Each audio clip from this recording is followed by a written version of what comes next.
Curious circumstances surrounding the deaths of legendary film actor Gene Hackman, his wife, and a dog that authorities have called suspicious, including the reported condition of Hackman's and his wife's bodies and what an affidavit calls mummification in both hands and feet.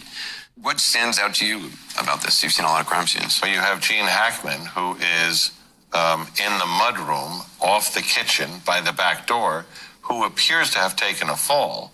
A cane was found nearby. And glasses. A pair of sunglasses. It looks like he fell where he was and he dropped what he had. You have his wife, Betsy, in a bathroom on the other side of that floor where there are pills scattered on the counter and a space heater that's been knocked over, and a dog in a kennel or a crate that's also deceased.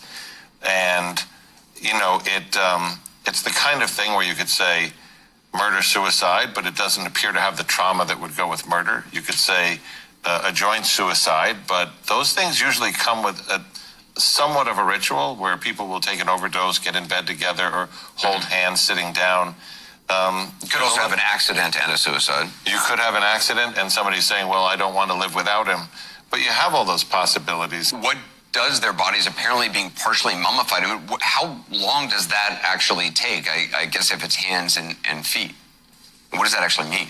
So the extremities can mummify relatively quickly in a hot ambient environment. It's hard without knowing how warm it was or dry it was in the house, but they've clearly been dead for several days, and I'm saying days plural in order to get that kind of mummification.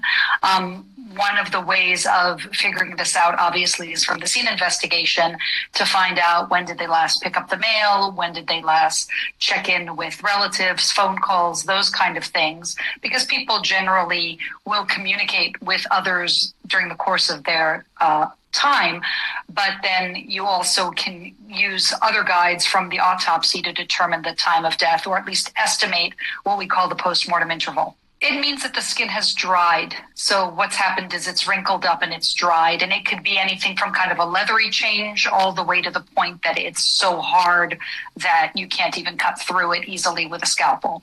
So sometimes it just looks a little bit leathery, and that'll be called mummified as well. So it still just gives us a ballpark.